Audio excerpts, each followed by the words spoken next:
Sometimes when I officiate in the men's game, some coaches will be like, who is this girl? Who is this small girl that is officiating my game? And you even telling the coach when the coach is misbehaving or doing something that is not part of the game, you telling the coach to calm, like the way you talk to the referee, the coach will be like, who is this small girl that is talking to me? Who is she? Where is she from? Female referee in Nigeria is not easy. Being a female referee in Nigeria is not easy. Because for you going through the fitness part, the emotional part, even you facing the crowd, everything.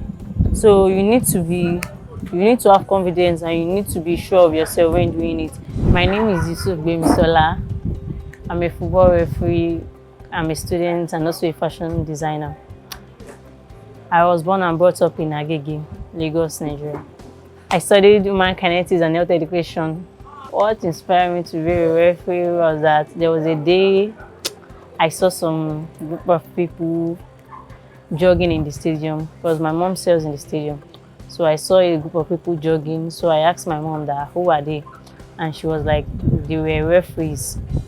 So I now told her that like I'm interested, like I want to join them. So from there, she introduced me to someone, Mr. Shegomwai. So Mr. Shegomwai took me to his society, which is Keja Referee Society. So from there, I started my referee career there. I've been officiating for like 9 to 10 years now, because I started when I was in junior school. And to get to my grade now, you need to use 6 years, and I've used 6 years, and I'm into the league. So it's up to 9 or 10 years now. When you first join a referee, they will call you like refereeing in training. So in Nigeria, before, you use 2 years. We have referee in training, grade 3, grade 2, grade 1. Grade 1 is the highest level. In Nigeria, we usually use 2 years in grade 2, from 2 years in RIT. From RIT, you go to grade 3. Grade 3, you use 2 years, go to grade 2. 2 years, go to grade 1. So that's when you will start officiating the NLO, the NNL, the male premier and the female premier. So, but now as a female referee, they have given Nigerian Referee Association have given the female the privilege like to write exam, because we write exam. The time you are promoting to each grade, you're writing exam.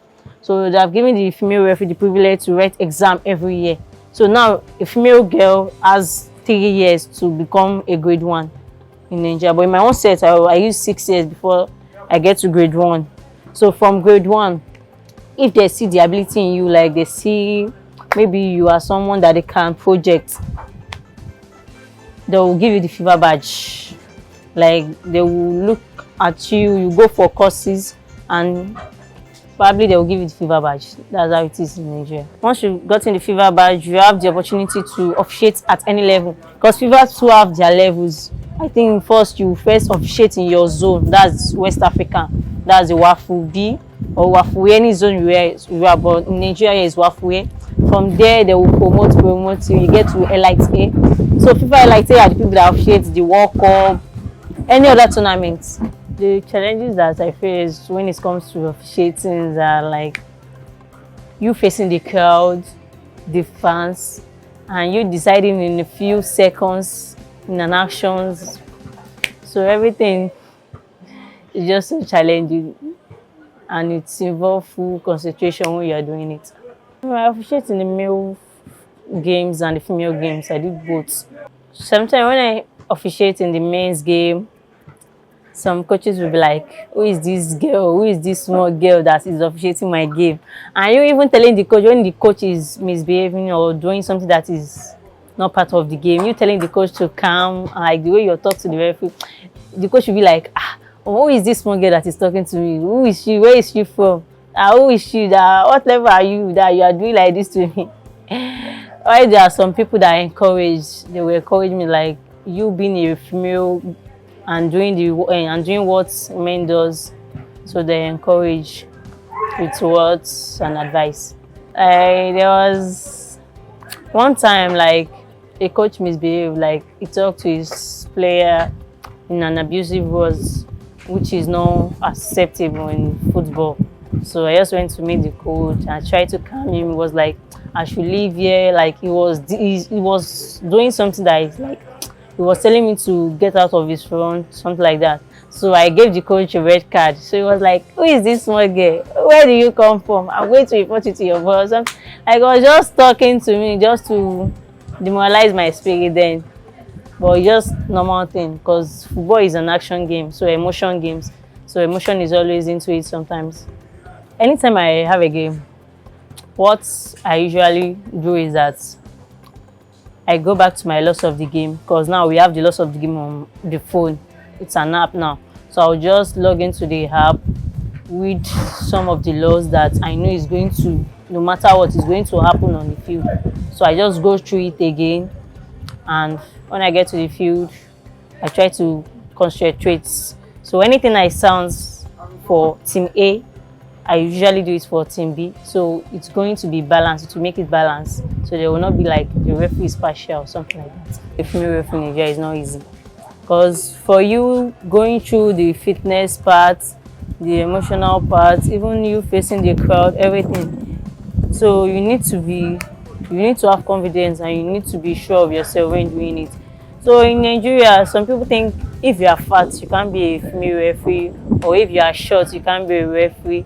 But as far as referee don't go against stature, or they go for what you can do, the ability you have in you. The first game I officiated, I was scared.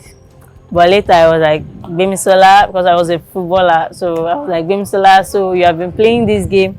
You saw what the referee usually does. So I just tried to zero my mind that Gbemisola, you are going to do it. Then I started as an assistant referee.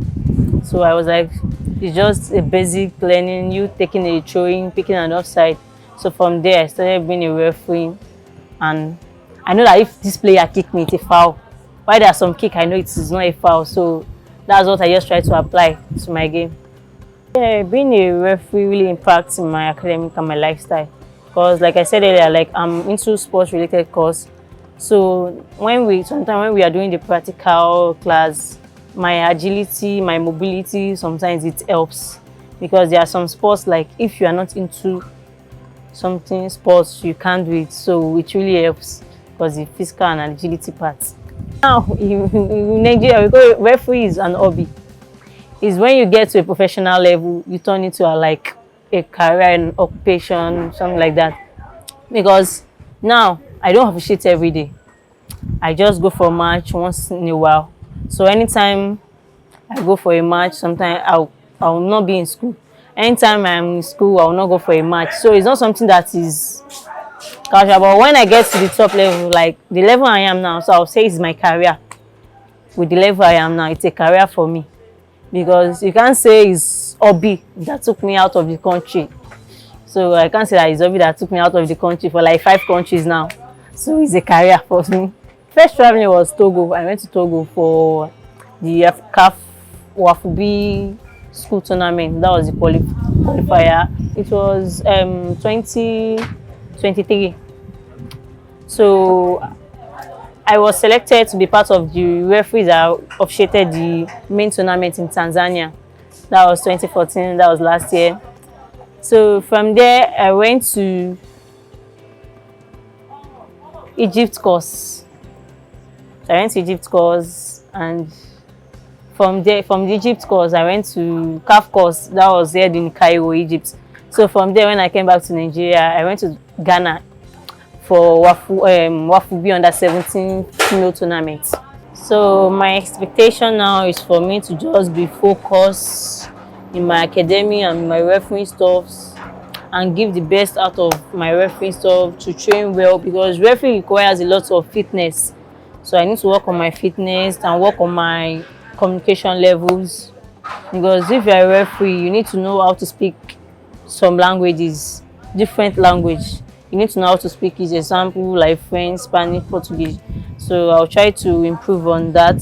I've been going for French class now, so I'll try to improve on that. And my academic stuff, I don't want my referee to disturb my academy, so I'll try to balance both. Yeah, like there are many referees that officiate in World Cup, like Nigerian referees. I know there are not many, but there are few that have officiated in the World Cup. So my aim and expectation is to be part of them, like to be nominated as a female referee in Nigeria to officiate in the FIBA's level. In the next 5 years, I see myself graduating and being one of the top referees in Nigeria and even in the CAF levels.